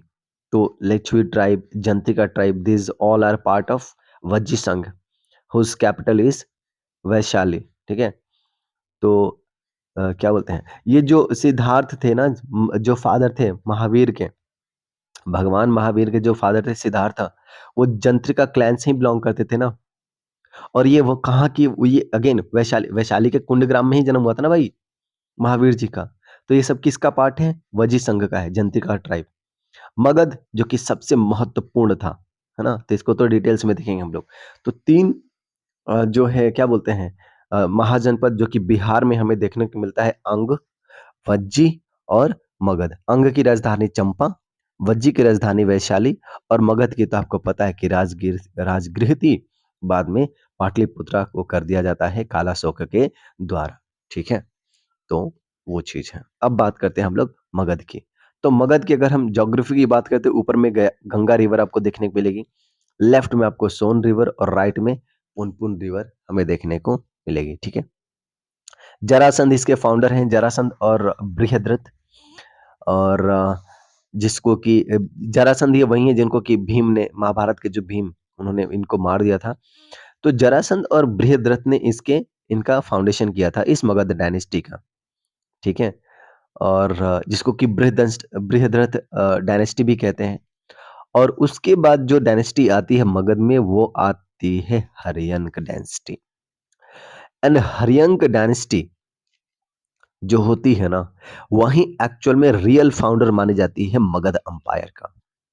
जो मगध किंगडम हम जानते हैं, ध्यान से सुनिएगा, मगध जो किंगडम है उसका जो रियल फाउंडर है वो माना जाता है हर्यंक डायनेस्टी के बिंबिसार और अजातशत्रु को। लेकिन इसका इस्टेब्लिशमेंट पहले ही कर दिया गया था जरासंध और बृहद्रथ के द्वारा। ठीक है? तो जरासंध और बृहद्रथ ने फाउंडेशन इसका रखा था, जिसको कि बृहद्रथ डायनेस्टी कहते हैं। लेकिन रियल फाउंडर माने जाते हैं बिंबिसार और अजातशत्रु, जो कि हर्यंक डायनेस्टी से हैं। और मैंने आपको ट्रिक में बोला था कि बीबी आज उदास है। यहाँ पे है क्या है? हर्यंक डायनेस्टी है। बिंबिसार, अजातशत्रु और उदयन, जिसका कैपिटल कहाँ था? राजगृह था। ठीक है? अब मैंने एक चीज आपको और बोला था कि हमें हरियाणा, यहां तक तो चलो याद हो कि बीबी आज उदास है, लेकिन उसके बाद कौन सी डायनेस्टी है ये हम लोग भूल जाते हैं। तो इसको आप ऐसे याद रख सकते हैं कि हरियाणा का शिशु नंदलाल मोर पकड़ने गया है। इसका क्या मतलब हुआ? हरियाणा से हमें याद आएगा क्या? हरियनका।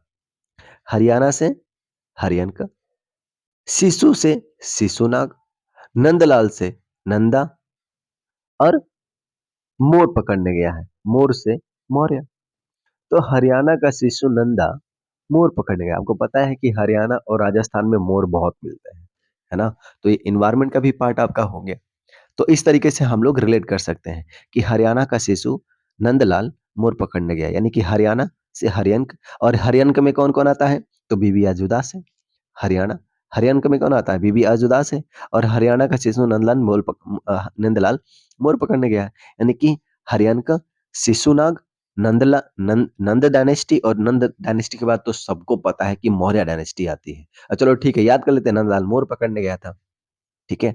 तो ये सब ट्रिक है आपके याद करने का। एक बार फिर से मैं बता दूँ, बृहद डायनेस्टी जो कि फाउंड करती है, लेकिन रियल फाउंडर हरियाणा की डायनेस्टी, बीबी अजूदास है, बिंबिसार, अजातशत्रु, उदयन, उसके बाद शिशुनाग डायनेस्टी आती है, फिर नंदा डायनेस्टी आती है, फिर मौर्य डायनेस्टी आती है। ठीक है? तो आई होप कि अब तो एकदम से क्लियर हो गया, क्रिस्टल क्लियर हो गया होगा। अब बात करते हैं एक-एक इन सब के बारे में। तो बृहदरथ की अगर बात करते हैं, तो बृहदरथ पहले रूलर थे, और रिपुंजय ये लास्ट रूलर थे। बृहदरथ डायनेस्टी के बृहदरथ पहले रूलर थे जिन्होंने फाउंडेशन रखा था, और रिपुंजय लास्ट रूलर बने। उसके बाद आती है हरियनका डायनेस्टी। हरियनका डायनेस्टी में सबसे पहला जो रूलर है वो है बिंबिसार, ठीक है? और लास्ट जो रूलर है वो है नागदशका। हरियाणा डायनेस्टी बीबी आजुदास है, उसके जो पहले रूलर है वो है बिंबिसार, और लास्ट रूलर है नागदेश का। ठीक है? जो बिंबिसार है उनके फादर का नाम था माहीय, याद रखना ये, दैट इज इंपॉर्टेंट। ठीक है?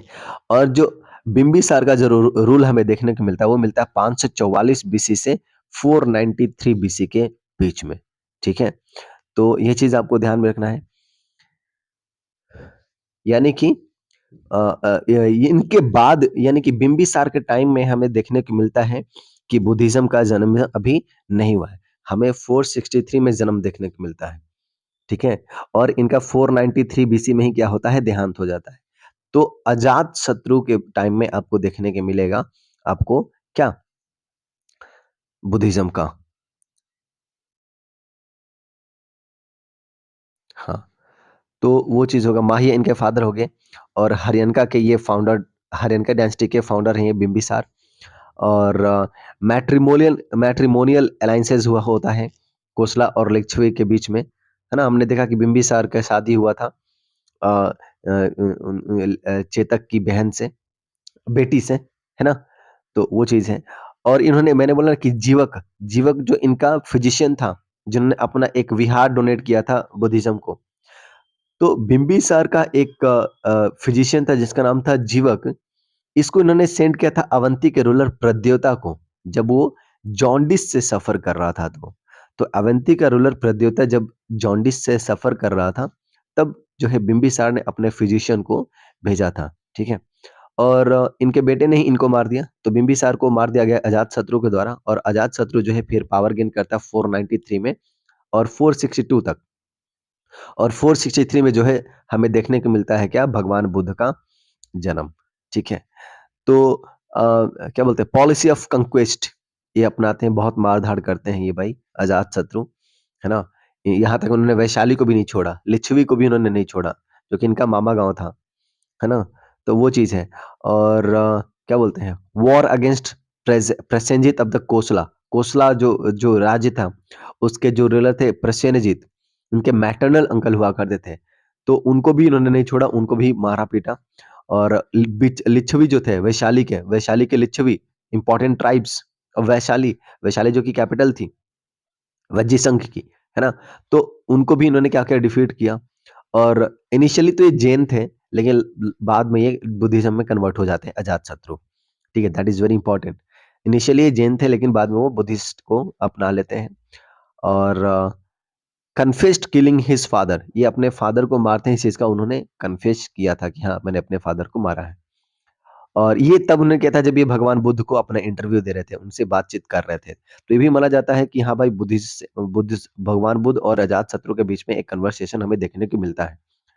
और जो स्कल्पचर है ना भारत में, वहाँ पे जो अजातशत्रु और गौतम बुद्ध की जो मीटिंग होती है, उसको दर्शाया जाता है।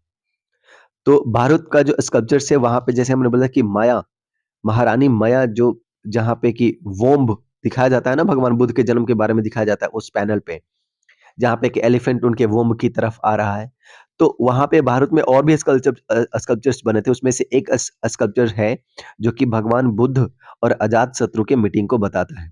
तो ये भी पूछा जा सकता है कि which of the following sculptures या sculpture of which region that represent meeting of Ajatashatru and Bhagwan Buddha, that would be Bharhut, है ना? तो इस चीज़ को ध्यान में रखना है।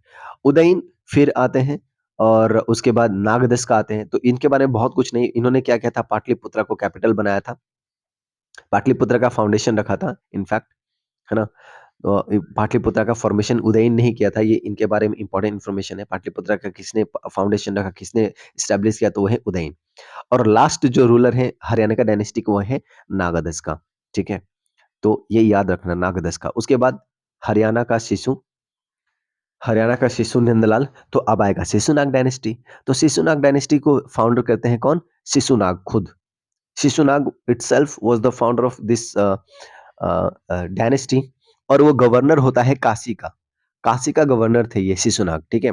और वैशाली इन्होंने अपना कैपिटल बना दिया। हमने याद है कि शिशुनाग ने वैशाली शिफ्ट कर दिया था कैपिटल को, और फिर जो है क्या बोलते हैं, कालाशोक ने परमानेंटली पाटलिपुत्रा को कैपिटल बना दिया, ठीक है?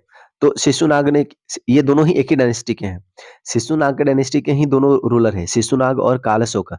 शिशुनाग ने वैशाली शिफ्ट कर दिया और कालाशोक ने पाटलिपुत्र परमानेंटली शिफ्ट कर दिया मगध की राजधानी को। उसके बाद आते हैं नंदा, शिशु शिशु नंद लाल।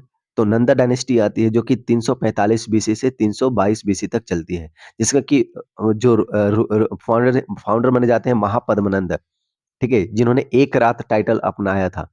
तो ये याद रखना, महापद्मनंद जो कि फाउंडर हैं नंदा डायनेस्टी के, और इसी नंदा डायनेस्टी के लास्ट रूलर धनानंद, जिनको कि हरा करके चंद्रगुप्त मौर्य ने with the help of Kautilya जो है साम्राज्य स्थापित किया था। धनानंद ने अपमानित किया था चाणक्य को अपने कोर्ट में, जिसकी वजह से ये सारी चीजें हुई थी, ये कहानी है, ठीक है? तो नंदा डायनेस्टी के जो रूलर है महापद्मनंद, उन्होंने एक रात टाइटल को जो है अपनाया था। इस चीज को भी याद रखना, ये भी पूछा जा सकता है, क्वेश्चन पूछा जा चुका है इस पे क्वेश्चन। हाथी गुम्फा जो खारावेला है, उसने वहाँ पे जो है कंक्वेस्ट दिखाया जाता है नंदा डायनेस्टी के महापद्म नंदा का। महापद्मनंदा जो है नंदा रूलर है, नंदा डायनेस्टी के रूलर हैं, उन्होंने कलिंगा को जीत लिया था। इस चीज को हाथी गुम्फा जो है खारवेला का, वहां पे इस चीज को बताया जाता है।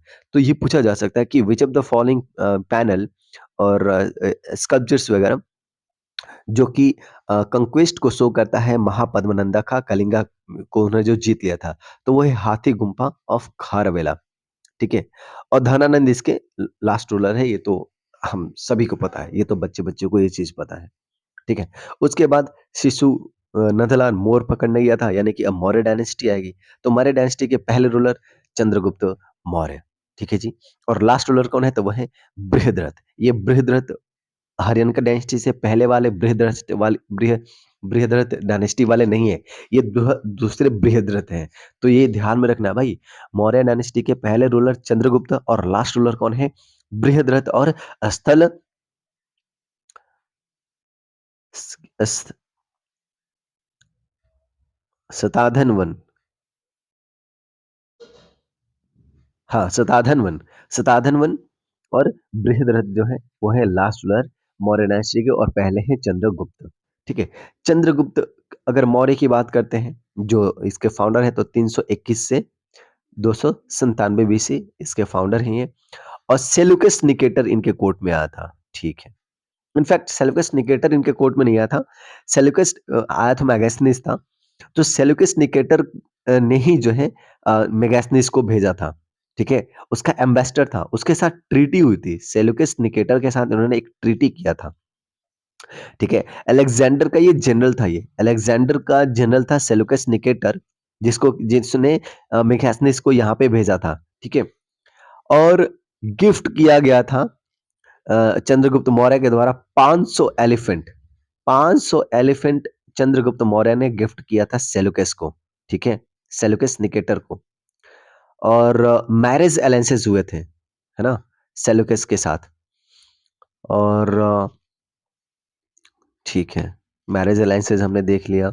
मेगास्थनीस जो था एम्बेसडर था सेल्यूकस का, जो कि इनके कोर्ट में आता है। और चंद्रगुप्त मौर्य ने जैनिज्म को अपना लिया था, ठीक है? और ये भी श्रवण बेलगोला गए थे, मैसूर कर्नाटका, जहाँ पे भद्रबाहु के साथ में। भद्रबाहु जो है सबको लेकर के कर्नाटका चले गए थे, है ना? तो उसमें चंद्रगुप्त मौर्य भी गए थे, ऐसा कहा जाता है, ठीक है? यहाँ पे जहाँ तक हाँ, यहाँ पे मैरिज अलायंसेस में सेल्यूकस की जो बेटी थी उससे इनका शादी हुआ था। इन्होंने शादी किया था वहाँ की लड़की से, ठीक है? तो इसीलिए मैरिज अलायंसेस की बात यहाँ पे की जा रही है। तो ये ध्यान में रखना है कि क्या चंद्रगुप्त मौर्य क्या मैरिज अलायंसेस थे सेल्यूकस के साथ? Yes, definitely it is true, right? Seleucus Nicator जो था अलेक्जेंडर का जनरल था और उसके साथ ट्रीटी हुआ था जिसमें कि 500 एलिफेंट इन्होंने दिया था और इनको जो है इन्होंने शादी किया था। मेगास्थनीस एम्बेसडर था सेल्यूकस का जो कि इनके कोर्ट में आया था जिसने इंडिका लिखा। बिंदुसार की अगर बात करते हैं अब बिंदुसार यहाँ पे आ जाते हैं, ठीक है? चंद्र बिंदु, अब इसको कैसे याद रखें? तो चंद्र बिंदु याद रखिएगा।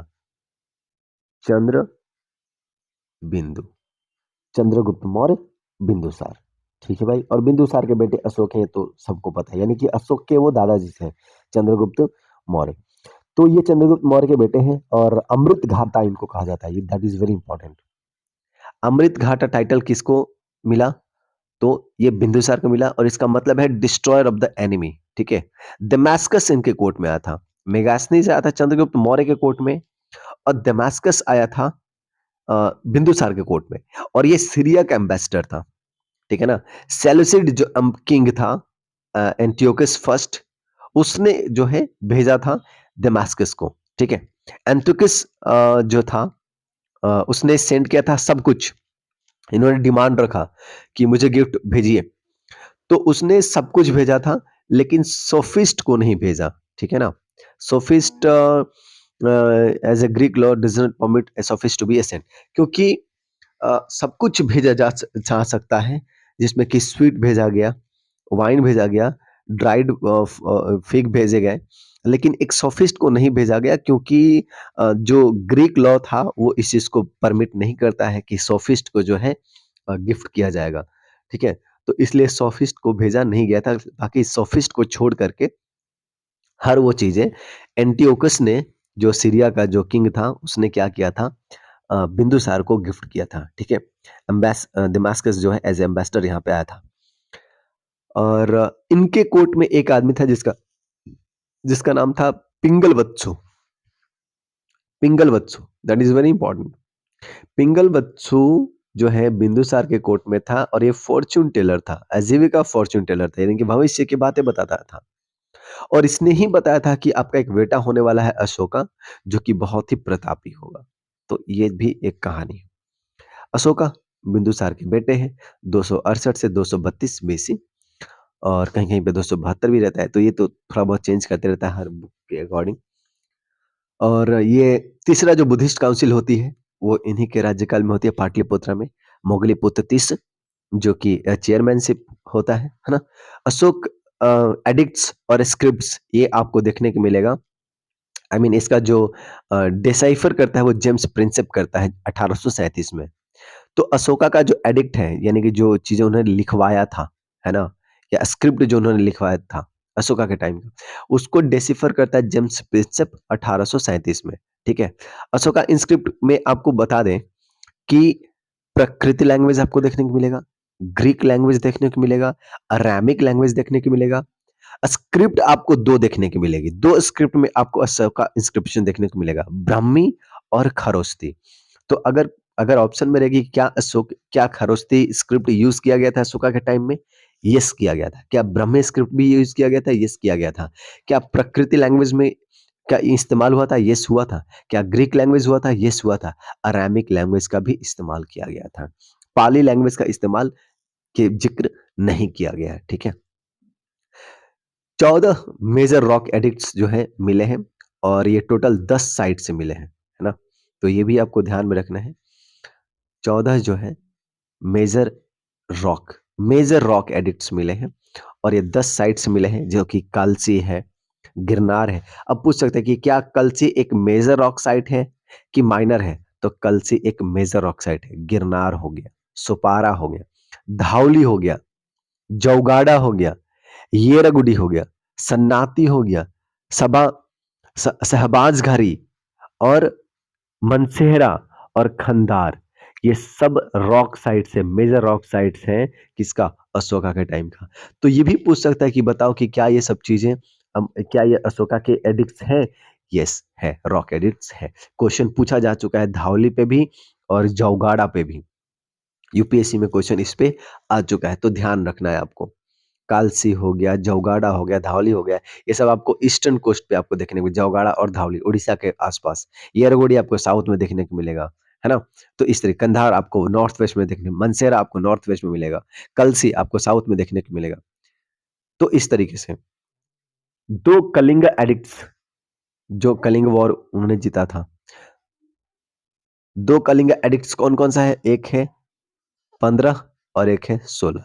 जो एडिक्ट नंबर 15 है और एडिक्ट नंबर 16 है, वो कलिंग एडिक्ट से, इसको ध्यान में रखना है। बाकी जो जहां तक मुझे याद आ रहा है, यस इट इज 13वां, 13 जो रॉक एडिक्ट्स है वो बीपीएससी में पूछा जा चुका है। ये जिक्र करता है कलिंग वॉर के बारे में, किस तरीके से अशोका ने कलिंग वॉर को जीत लिया था, इसका जिक्र किया जाता है रॉक 13 में, रॉक एडिक्ट 13 में। ठीक है, अब बात करते हैं हम लोग मेजर पिलर एडिक्ट्स के बारे में कुछ और। तो ये आपको देखने को मिलता है मेजर पिलर एडिक्ट्स मेरठ से, कौशाम्बी से, लौरिया अरेराज ईस्ट चंपारण में, रामपुरवा वेस्ट चंपारण में, लौरिया नंदनगढ़ वेस्ट चंपारण में, और तोपरा यानी कि पंजाब से, यहाँ पे आपको मेजर पिलर एडिक्ट्स देखने को मिलेगा।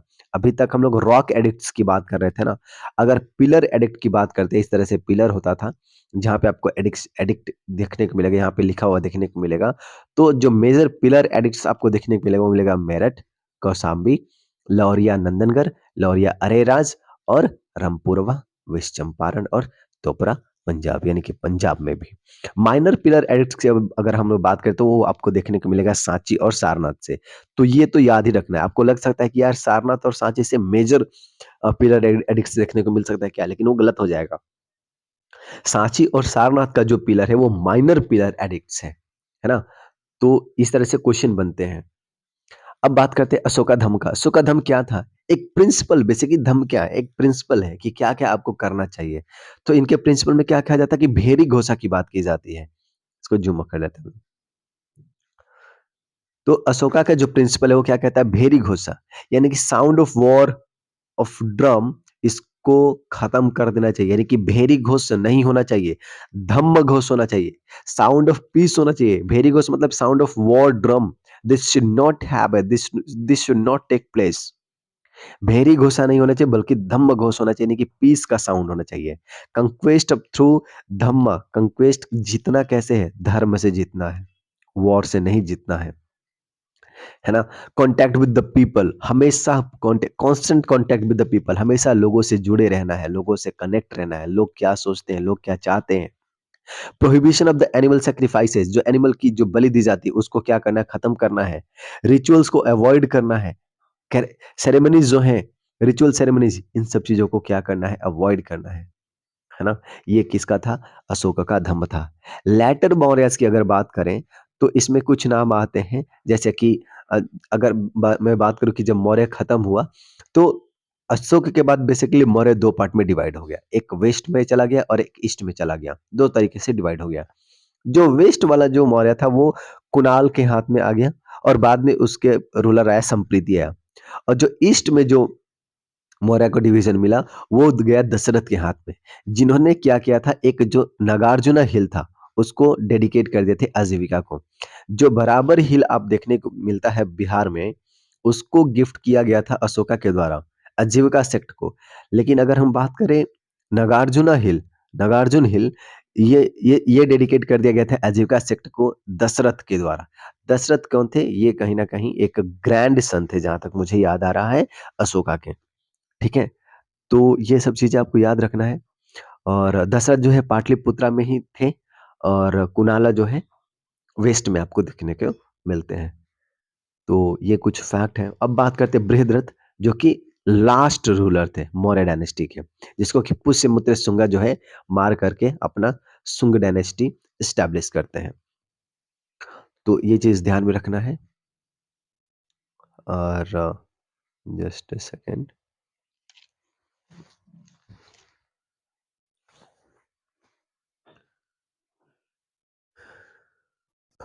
ठीक है, अब बात करते हैं हम लोग मौर्य के एडमिनिस्ट्रेशन का। तो पहला सेंट्रलाइज्ड एडमिनिस्ट्रेशन एडमिनिस्ट्रेशन था ये। और all men are my children, ये इनका कहना था कि सभी सभी जो लोग हैं वो हमारे बच्चे हैं। Didn't claim any divine origin, ऐसा कि हम बहुत डिवाइन सकते हैं, ऐसा कुछ उन्होंने नहीं बोला था। पुरोहित जो कि हाईएस्ट प्राइज्ड हुआ करते थे। सेनापति कमांडर इन चीफ हुआ करते थे। ऑफिशियल तीर्थर हुआ करते थे और अध्यक्ष हुआ करते थे, है ना। कुछ इंपॉर्टेंट मिनिस्ट्री की अगर बात करें तो सानिधत्ता जो कि रॉयल ट्रेजरी को कंट्रोल करता था। समहर्ता, समहर्ता रेवेन्यू कलेक्शन का काम करता था, समहर्ता। और सीताध्यक्ष, ये कल्टीवेशन की काम कल्टीवेशन के लिए ये कंट्रोल था इसको।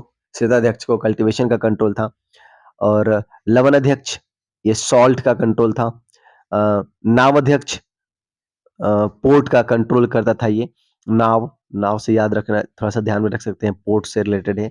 शुल्क अध्यक्ष, कस्टम और टोल का ये मिनिस्टर हुआ करता था, शुल्क, है ना। सानिध्य था रॉयल ट्रेजरी और समहर था रेवेन्यू कलेक्शन। तो इसमें कंफ्यूजन रहता है। समहर्ता मतलब कि सम, जोड़ना, यानी कि रेवेन्यू। और सानिध्यता यानी कि सानिध्यता, है ना, सब कुछ। तो ट्रेजरी। शुंग डायनेस्टी की अगर बात करते हैं तो पुष्यमित्र शुंग जो है फाउंडर इसका है। और ये पतंजलि का कंटेम्परेरी थे ये, है ना। तो पतंजलि के कंटेम्परेरी थे पुष्यमित्र शुंग। और भारद्वाज क्लैन से बिलोंग करते थे ये पुष्यमित्र शुंग, और गया रीजन से बिलोंग करते थे। और अग्निमित्रा, जो अग्निमित्रा जो है ना, लिखा गया है। अग्निमित्रा मतलब इसके सक्सेसर थे। पुष्यमित्र शुंग के जो पुष्यमित्र के सक्सेसर कौन? अग्निमित्रा। और जो कालिदास की जो बुक है मालविक अग्निमित्रा, इसका जो हीरो है वही अग्निमित्रा ही है। इन्हीं की कहानी है, आपको देखने को मिलेगा कालिदास के मालविक अग्निमित्रा में। तो मालविका और अग्निमित्र, इन दोनों की जो कहानी है, उनकी जो स्टोरी है, वो आपको मालविक अग्निमित्र में देखने को मिलेगी, जो कि कालिदास की एक रचना है। ठीक है। अग्निमित्रा के बाद आते हैं वसुज्येष्ठ, उसके बाद आते हैं वसुमित्र, फिर आते हैं अ, भागनाथ। ठीक है, भागवत आते हैं, भागवत। और भागवत जो है अगर बात करें तो king Bhagabhadra of the Besnagar की जो पिलर इंस्क्रिप्शन आपको देखने को मिलेगा। Heliodorus, ambassador of Greek king Antialcidas. कहने का मतलब ये है कि हेलियोडोरस जो है इनके कोर्ट में आपको देखने मिलेंगे भागवत के कोर्ट में। भागवत शिशुनाग डायनेस्टी के हैं और इनके कोर्ट में आपको हेलियोडोरस देखने को मिलेंगे, जो कि एम्बेसडर था ग्रीक किंग का, है ना। और इनको कहा जाता है भागभद्र किंग के भी नाम से जाना जाता है ना। बेसनगर पिलर इंस्क्रिप्शंस में आपको इनका देखने को मिलेगा इनके बारे में। बेसनगर के भागभद्र किंग या फिर भागवत। ठीक है, बेसनगर के जो पिलर इंस्क्रिप्शन है वहां पे इनका जिक्र आपको मिलेगा भागवत का। ठीक है, जो कि शुंग डायनेस्टी के हैं। और देवभूति, ये लास्ट रूलर होते हैं शुंग डायनेस्टी के, जिसको कि हटा दिया जाता है वसुदेव के द्वारा, जो कि इन्हीं के मिनिस्टर हुआ करते थे। Devabhuti was the last ruler of the Shunga dynasty who was overthrown by the Vasudeva. He was Vasudev was his minister. ठीक है, अपने मिनिस्टर नहीं किया, क्या उनको हटा दिया। तो वसुदेव जो क्या करते हैं, कण्व डायनेस्टी की फाउंडेशन रखते हैं। और इस तरीके से कण्व डायनेस्टी आती है बाय किलिंग देवभूति। ठीक है, अब आते हैं हम लोग श्रीगुप्ता। श्रीगुप्ता, गुप्ता डायनेस्टी की बात करें तो श्रीगुप्ता इसके फाउंडर हैं 240 से 250 एडी के बीच में। उनके बेटे घटोत्कच सक्सेसर। उसके बाद आते हैं चंद्रगुप्त फर्स्ट, है ना, 320 से 335। तो मेन जो शुरुआत आपको यहीं से देखने को मिलता है, राइट। एक्चुअल जो गुप्ता एरा का जो फाउंडर है आपको देखने को मिलेंगे चंद्रगुप्ता फर्स्ट। और कुमार देवी इनकी वाइफ थी, लिच्छवी की प्रिंसेस थी ये, है ना। Licchavi, Licchavi that was the important tribes in the Vaishali. Vaishali that was the part of the Vajrasangha, है ना। First Indian origin king to issue gold coin, पहले भारतीय राजा जिन्होंने गोल्ड कॉइन को इशू किया, दैट वाज द